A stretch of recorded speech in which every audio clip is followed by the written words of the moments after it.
Not the easiest task in the world, especially lately. I know school board members is tough. So thank you for everything that you're doing. But as Ken said, my name is David Bodine, Vice President Turner Township Erie. Been doing owner rep project management work for 21 years now. So feel very fortunate to be in this industry and do a lot of K-12 work. And one of the big topics these days is about delivery methods. And what that means is how do we best deliver your capital projects when you have them? There's a lot of different options afforded to you.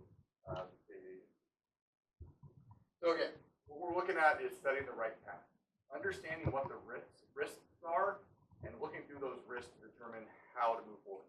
There is no perfect delivery method for every project. There isn't. There's no one magic way. We do it this way, we're set up for success. It's not there. But if we evaluate, we can set the right path early on by choosing the right delivery method. So, as a state agency, there are primarily 3 delivery methods afforded to you. First and foremost is the traditional, what we call the design bid build. It's what we did up to middle school. You hire an architect, they go work with you, design a great building, put it out to the public, lowest number gets the job. If you qualify, but really lowest number, and we've seen some that weren't qualified, the lowest number gets the job. So it's tough because it's not a very team-oriented process. It's not very collaborative. It causes a little bit of angst. There's a little high risk in there and a high level of change order potential. And the second method is called GCCM, or General Contractor Coming On as Construction Manager. What you do is you go out, you get your architect, and then you go and get a contractor during the design to come in and be part of the team during the design phase, and together you help build a full, complete set of documents, and then you individually bid parts and pieces of that project out. So instead of having one contractor give you one number that it is, you have one contractor and about 30 different packages that go out to the community, to the contract community, electrical, mechanical, and so forth. You bid all those out. So that's GC. A little less risk. You build a team, so you build that collaboration, which is really awesome. Projects that have done that, all the last stuff done at Mead, for example, close to you, all those projects in that last bond were done. Very successful. The last one there is called Progressive Design Build. What that is you hire as an owner one entity, and that is a builder and a designer together as one team. So these 2 come together as one, as a collaborative unit together from the very beginning. So they want to be as innovative as they can together, how they're going to be creative and how they come together. And then they are your team from beginning to end. Now, what that is, you tend to give them here's our amount of money we have, and here's the project, make it work. So as an owner, you lose a little bit of that control. You don't have that relationship with the architect directly. Say you didn't have a contract with them directly. You lose a little bit of that control, but you gain speed and some efficiencies because you kind of get away now from some of that public bid. They're able to go just handle and take care of the work from that public bid. So we're going to dig into each of them a little bit more. As I said, the traditional design bid build delivery, you get competitive pricing, first and foremost. There is a benefit to it for the right project. Smaller projects, simpler projects, ones where the design is really easy to complete. NAC did a great job on this last building. We had a really good set of drawings, a good team managing it, and we were able to keep the cost at a really good level. The project lined up really well. But, as we say, some cons. There is that cost uncertainty. There's no real investigation being done. If anything's wrong in the drawing, they're coming back to you for more money. It creates that adversarial relationship, which is, it's construction, but it's not the way construction can be. You can really have a good harmonious team. You don't get any innovation, you don't get any real efficiencies in it. It is the longest delivery time. Because you got to just spend all the time going through design, then put it out to bid, and then go and execute. And sometimes you got some long lead items. Switchgear, Rob, how long switchgear out now? 52 weeks. Right? You can't even start that procurement of that. So there's some definite negatives in there. I see on the far side how the contracting is. Owner owns 2 contracts, architect and contractor. So typically, if you're going to do a complex project, especially if you have kids involved in the building when you're doing it, becomes not the ideal. Thankfully, on the middle school, we were able to create that out a little bit, so the kids were able to separate them pretty well. But intermixed, it becomes really, really tricky. that's called the traditional. So the other two methods, GCCM and progressive design build, are called alternative delivery methods. An alternative, what that means is obviously it's different than the normal. They require state approval. So the state requires you, if you don't want to do the traditional, you have to come and ask permission. Nice control from the state, right? But what that means is you have to go before a group called the Project Review Committee and submit an application, and then go present your project to them if you get approval. And only once you have approval can you begin your process. They meet every other month. In fact, the next 2 days are meetings that I'm a part of in order to use that method. So you have to do some upfront planning, and we'll talk a little bit about that as we go through. So, like I said, GCCM, which is everything needs to sit on their last bond program. Great opportunity for the contractor and the architect to work in a unified, collaborative team while the owner still holds both contracts.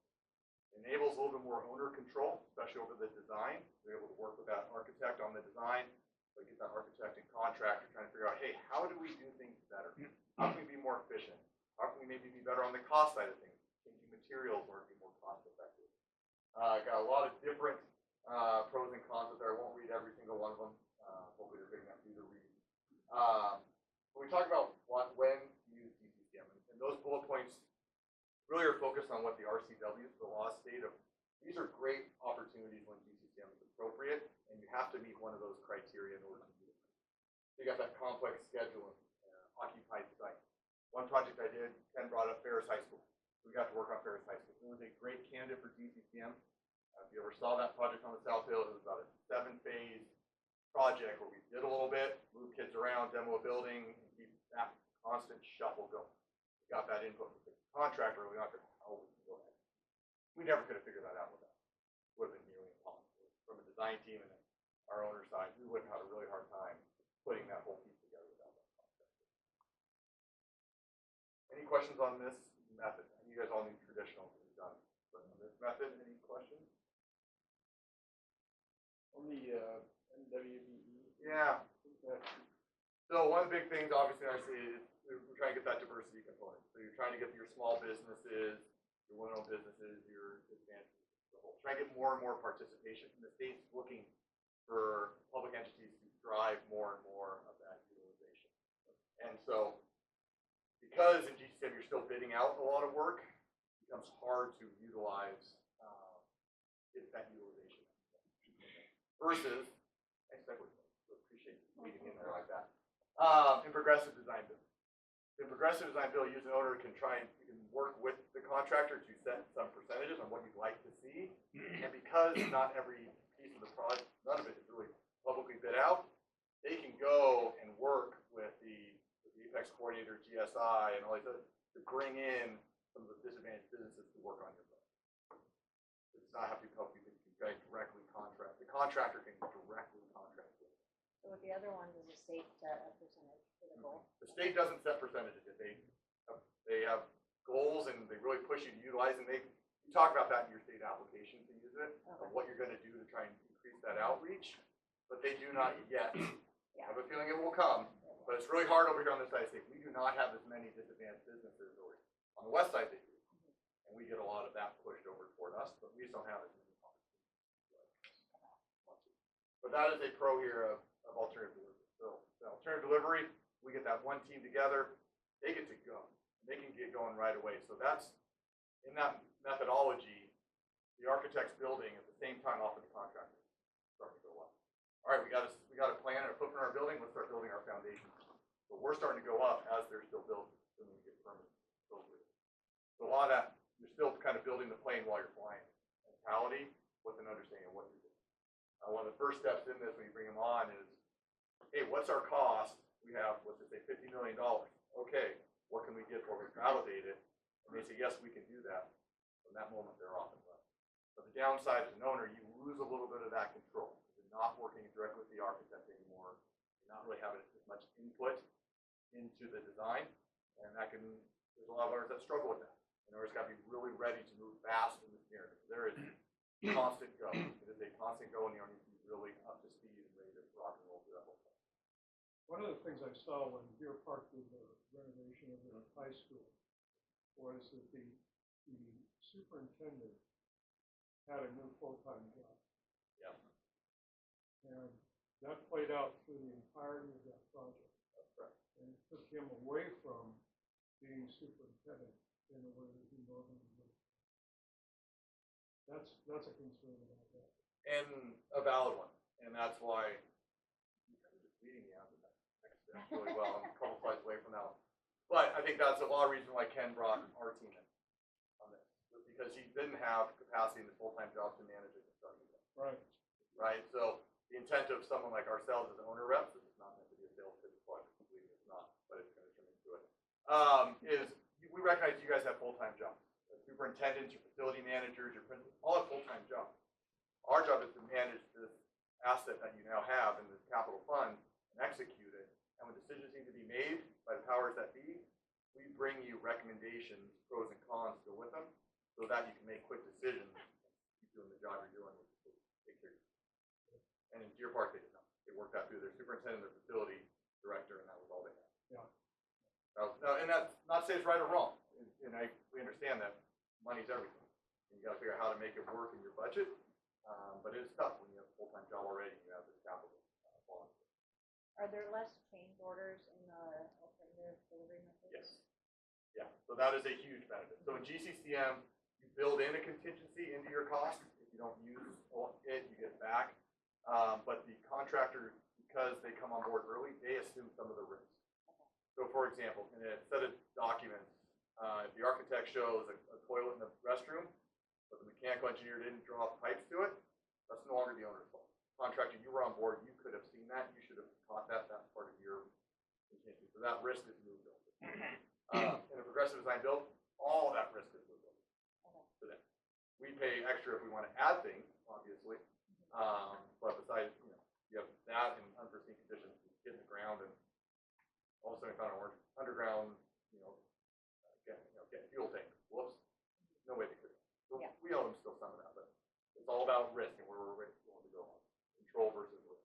Why don't you talk a little bit about a GMP associated with that limits the risk? It does. So that's where we talk about, we go in that validation period, right? And we set that GMP, that guaranteed maximum price. When we hit that number, we're pretty locked into that number, assuming you're good with what you got. And so when you're in, especially in this progressive design build, there may be, hey, we really want X hardware on our doors. For example, I'm looking at, and I heard door hardware concerns the other earlier. If you want to change that, you have to be willing to give somewhere else, right? Because the number's got to remain here. So if we're going to go here, we got to find something here to balance it out. So the concept in progressive design build is, here's our number. If they spend more to get to our scope, that's on them. They set a number, we all agree to the number, unless we add something to you. That's the benefit of that guarantee. What schools have used the progressive design build? More and more starting to, but they've been on the website. Tacoma Public Schools is the #1 school district user of progressive design build. Because we are finding more and more school districts they haven't jumped on board because of the lack of control, especially with the constant adaptation of the learning environment. They're not jumping. We're starting to see there are a few that are going for the state here later tomorrow, that if they do pass their bond, they are looking to potentially more school districts utilize the GCCM, that control piece. A lot of district owners want that control in their design. Wise person once told me that some is not a number and soon is not a time. I'm saying you give some control. How much? So like the MWPE and disadvantaged businesses, I'm assuming that's the euphemism for race or gender or whatever, right? Yeah, it's small minority women owned business. So like in this case, we would hypothetically be talking about a primarily white district bonding, basically borrowing money, and then the contractor goes and says, well, we're going to be making sure to work to the degree possible with contractors who don't look like this, right? We're trying to, they're going looking to see, 2% of your total cost would go to small businesses. So what I'm trying to figure out is like, that on its face could be a repugnant idea for a lot of people who live here. Sure. So when you say we have to give some control, like, can we just say, no, don't do that within the model? You can't, oh yeah, you don't have to set it. Okay. But one benefit for many districts is, hey, I want 40% of this money, at least 40%, to be within Spokane County. You can also set those types, we've done those with some. Interesting. There is it's not just MWB, you can set, hey, I want this money to stay local, because a really important thing in districts, you want your money to be local, right? This is your community supporting your effort, and you want to be able to give back as much as possible.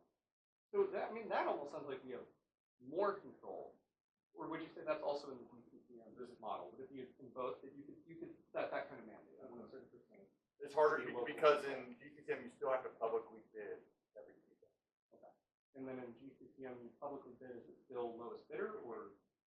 But you can do some qualification pieces in there. Okay. Make sure they're properly qualified to be doing. Keep some people out that might not be highly qualified to do the work, depending on the scope. But yeah, everything's publicly bid. Okay. But your contractor is set, right? So Cascade who did this one, or a Garco, or a Leidig, some of the big ones in town. They're your contractors. You know who it is. They have to manage all the stuff. Okay, got it. But with this one, you could say, as you said, 40% to the Spokane area, or whatever. Yep, whatever you decide. Yep. Whatever, and then I assume you would tell us, like, that's impossible, or. Yeah, you set realistic goals. Now, they're not requirements, they are goals. Right. Something we want to aim for. And then you have to report to the state. Okay. Any other questions on? Yeah, so on the middle school project, Yeah. when Zach did the design, Mhm. and Homie Hazard came in and Built they it. won the contract, and they were building it. When they took over the contract, that was when they started ordering. Correct. So now. And technically, not even when they got that contract, then you have submittals, or they have to validate materials and so forth. So once you're under contract, they're probably still not even placing orders on materials for 2 to 6 weeks. Okay, so that was months. Yeah. I remember the time, that was started about a year ago, and before they even got into the bid, we were working on assembling a pre-order for the HVAC. So we changed the model because we found out that it wouldn't have been there until end of November. So we were able to unfortunately increase the cost. But if you look at it totality, if we would have put a temporary unit on there, plus the electrical and everything would have saved, we really ended up saving about $35,000. So those are the advantages you have when, we kind of look inside what we're going to do, and Dave was talking about what's best for you guys. We look at all those factors. And part of it when you're making those points on, minority-owned businesses and bonding. I mean, there's several elements. You don't have to bond unless it's over $300,000, as you probably know. So that a lot of those come in the wallpaper gal. There's title people, there's things like that. And they're really good, and they happen to be minority-owned businesses. And that gives them the opportunity to do it. They don't always get it, but at least we have it there for them to have the opportunity.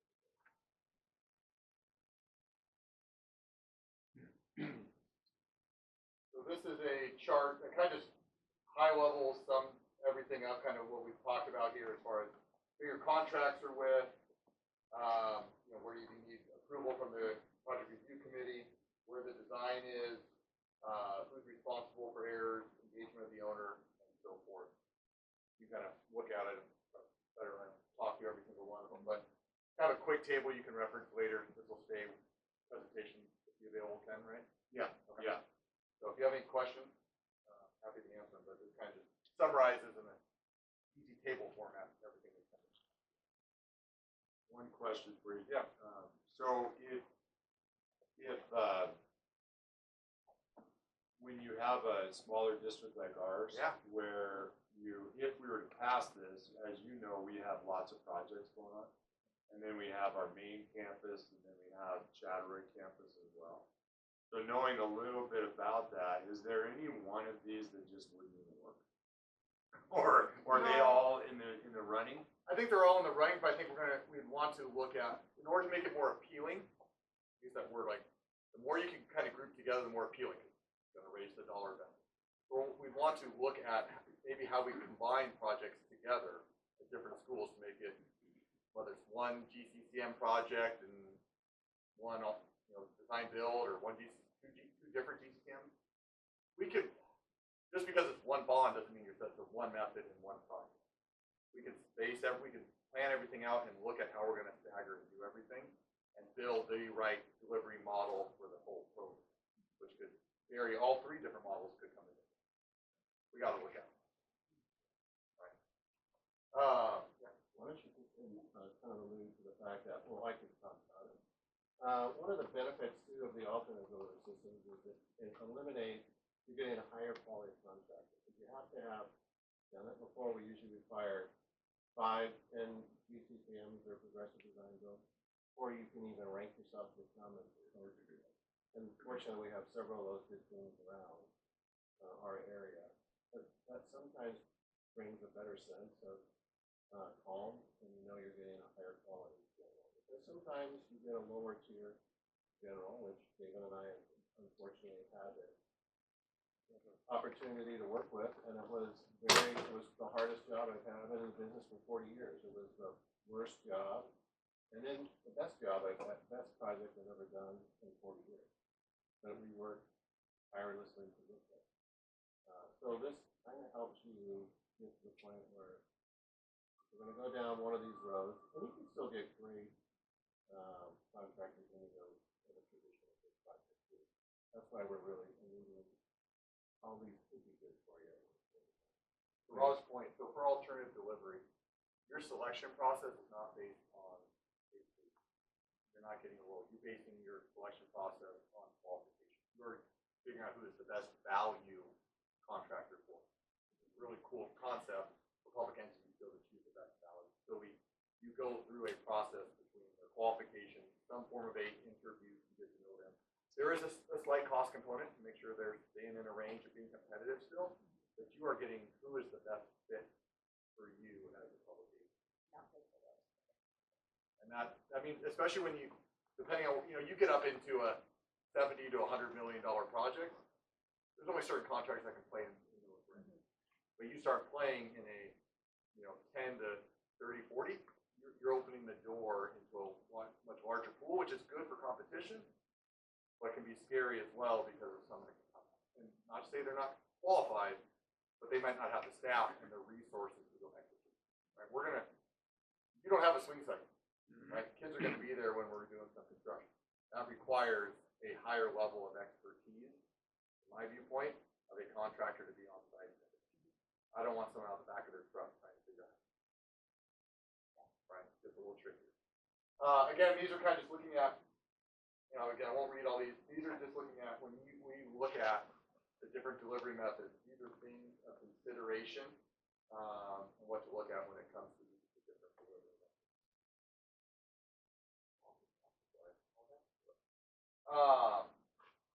What happened? So one slide I had, I don't know what happened to it, was kind of what do the next steps look like if you were, when that bond does pass. We'll stay on the positive, Ken. Let's stay on the positive. When it passes. So first and foremost, again, this is not a plug, but to make sure you have an owner rep to help guide you and have what we call an alternative delivery charrette. Review your project, review the pros and cons of each of these methods to determine what is the best fit per project. There is no, this project solves all your problems on every project. There isn't. It doesn't exist. So go through each one, try and figure out what that is. Once you establish that piece, then you can go down the path of either hiring an architect or hiring a contractor, going through the state process. Because if you're going to do a progressive design, you don't go hire the architect. They're going to have to team up with the builders to form that. So you don't want to jump in front and go get that architect, and then you're like, I can't. It's hard to go backwards. Get going on that. So really spend that little bit of time. And when Ken and I talked about, hey, what should we do next? Let's figure it out, take that right step and build that foundational piece first, and figure out how these projects best fit, how we get the right contractor, figure out these different projects, how we group them all together, figure out that method, and then move forward. And is that, so we see what the election, what happens in the election. Yep. If it fails, then obviously that's a different route to consider. But if it did pass, then what's usual the time frame? Yeah, so there getting is. together. So if you wanted to, if there was the decision that you want to move really quick, hypothetical, like you said, hey, we got to move right away. There is a PRC application due end of February, 20-something, I don't know the top of my head. Yes, middle, 20-something of February. And then, because there is a meeting in the middle end of March. So they meet, the PRC meets every other month. So if you miss that deadline, then you submit in April for the meeting. Probably okay too, a lot of groundwork to be done on projects and so forth, you're not gonna be that far behind. You kind of want to get down that path. Those are kind of, I would say, when you do pass, you want to look at those two timelines, kind of work backwards a little bit from there, so thinking about, all right, how do we want to group these, where do we want to go? May have that charrette a little bit earlier than what they did. Will the election be certified by then? At that point? You're gonna have a good, if you're close, then that's a different story, but you can still, let's say you're 60% on the dot and you gotta figure out where it's gonna be certified. You don't have to be certified, you can start, we're gonna plan as if we are. Hey, we're feeling good, we're gonna plan as if we are. Certification's what, by the end of the month? You're gonna know before you submit the application, but I would go, if you were to say, hey, we gotta go, and we feel like, hey, we're confident, you can go, and if you fail, we'll draw your application. Not the end of the world. Yeah, no problem. Anything else?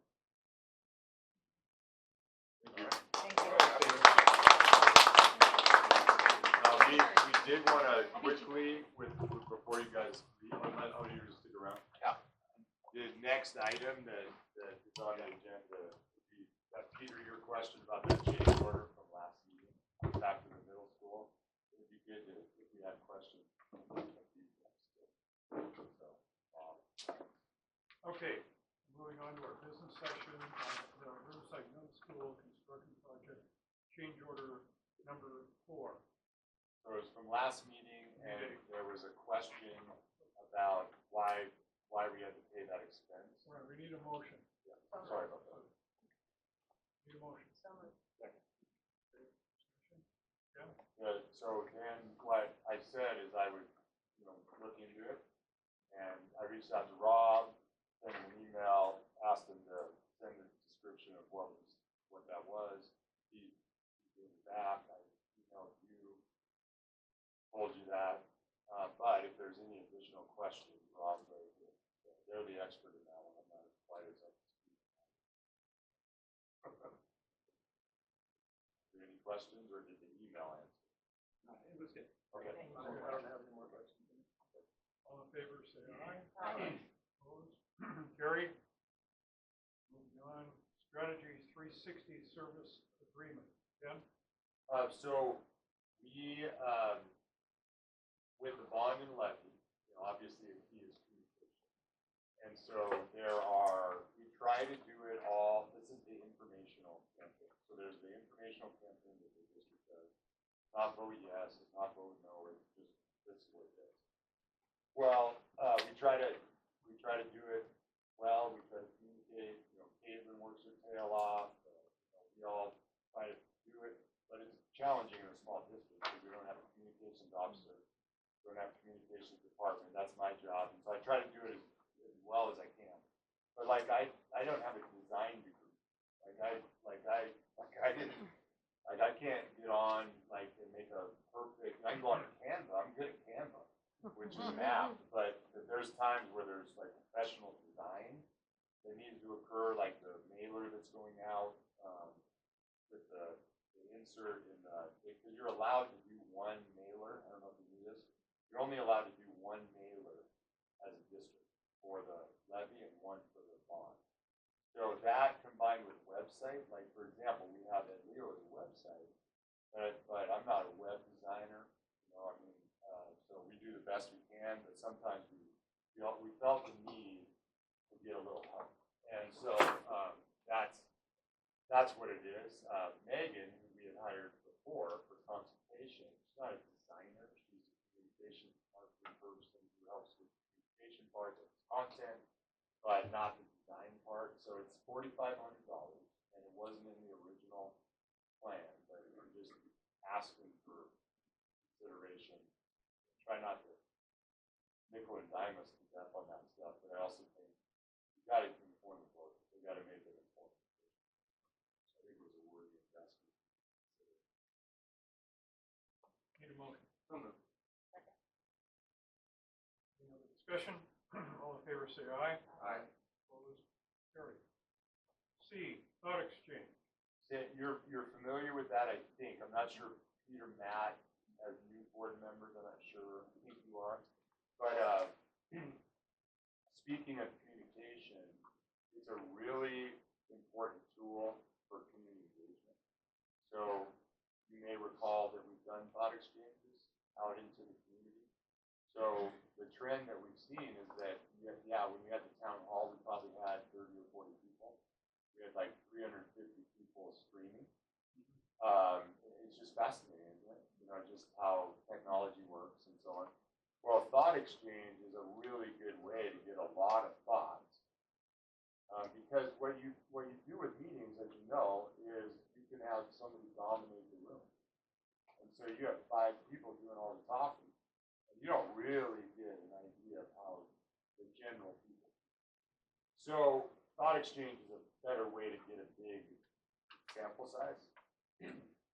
So that's what we use with, are we going to run a bond? Are we going to run a capital levy? What are we going to do? When we pass, you could use it for executing the plan so that they trust what's going on. You know, you could have them consulting on the plan. If by chance we lost, you could use thought exchange to find out, you know, what do you like about the proposal? What, you know, do you want to try again? Do you want to run a smaller one? Do you want to do nothing? You know, what do we want to do? And you get thousands of thoughts, and then then you can use technology to summarize that, and we're not doing it by hand.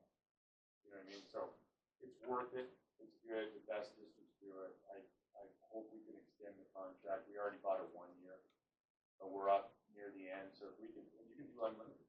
So you could do stuff about athletics. You wanted to say, hey, what do you think about the league that we're going to have to decide on? You know, and everybody put your thoughts in there. If you can't make the town hall or whatever, you know, you could get input. You can even do just input with one staff, like Julie could do it with her staff. You could just, hey, how'd you think the professional development went? You know, did you like the training? You could do it with deciding the method. You could do it with a small consultant, citizens or whatever. So it's pretty good. And people like to be listened. Need a motion. So, Any further discussion? I see the value in it, this opportunity to engage people that they knew what their parents speak outside. Other thoughts? All in favor, say aye. Opposed? D, solution-free purchase agreement. So you're familiar with the professional learning community process. It sounds educational, but it's really not that complicated. It's basically improving teaching, which then improves student learning. So we want to get our outcomes to continue to improve. We're proud of the growth we've made. We're going to keep rocking it. So this is our theory of action on how we're going to do that. It's teamwork, it's collaboration. So part of it is we have a lot of buy-in from the staff. Our union leaders are really supportive of it. Our principals are. So we have the first ever PLC Summer Institute in Spokane. So West Valley, Riverside, and Lakeside are kind of the 3 thriving schools that are working hard and push the agenda to get it in Spokane, because it used to be in Seattle, and that's expensive because you got to go over there, you got to get hotels. So it's here. We wouldn't have to pay for hotels. We wouldn't have to pay for travel. We would still have a bunch of learning that's going on, teamwork. There's 50 teachers that we would be able to send to this summer institute, the Beck Gonzaga Youth. And we use grant money. So it's a Title II grant money. So we're just asking you to approve that professional development. Need a motion? Second. Okay, further discussion? Tim, do you think anything can happen at this that'll be controversial, or? I don't think so. It's just good old-fashioned teaching. You know, it's talking about reading and writing and math and science. We're talking about the PLC Summer Institute. Yeah, I mean, it's not, I mean, it's really around, identifying the standards, you know, it answers that question about what do we expect students to learn and be able to do. So if you're not clear about the objectives of your lessons, objectives of the unit plans, objectives of the entire scope and sequence of a grade level or of a course, difficult to zero in on, you know, student learning. And then it talks a lot about, we learn a lot about assessment. So for example, there's a thing called formative assessment, which is basically kind of how do we know that kids are actually learning? So I taught, right? I mean, you know, but it's great that we taught it, but that's not enough. It's like, did the kids actually get it? Did they learn it? So there's techniques and teaching methods and strategies that the teams develop in third grade and high school algebra. So that's part of the training. The other part of the training is, okay, let's say that we have students who don't learn. What do you do about it? Like, what do you do instructionally in the classroom? What about if they need more time after the class, you know, during intervention time or whatever? And it's same if kids learned it and now they're bored because they already know it, you know, same concept. And then, so I don't think it's controversial. I mean, if you're wondering if it's like indoctrination or anything like that, I really don't think so. I mean, we've been, you know, if you want to study it, kind of look at the PLC research, we kind of done that as a board the last year or two, but I don't think so. Yeah, I checked out their website. It didn't look problematic at all. Yep. Yep. Thank you. Need a motion? So moved. Second. Any other thoughts? I'll just say, I was going to say that what I've learned of the PLCs, the real role I have, is that it really gives each grade level the opportunity to do exactly what Ken was talk about their strategies of how they're going to teach students, what they're going to do if their students and how they're really going to teach that whole child. It also gives an opportunity for each grade level to send representatives to the district, so the district gets to, so if I mean, grade level sends it to the school, so school has their own grade level represented, and then there's also the whole district for the district as well, so it gets communication throughout, and it helps. And I highly recommend, I had the opportunity last year to sit in on a PLC with the math at the high school. And it was really to see it in action and to see what they were talking about when you have 4 or 5 teachers that all teach math, but they don't teach the same subjects in math. Sit down and talk about, you know, what kids are learning, what they're not learning, what they need to work on. It was really interesting to be a fly on the wall in that conversation, and really proud of our teachers take the time to get together, because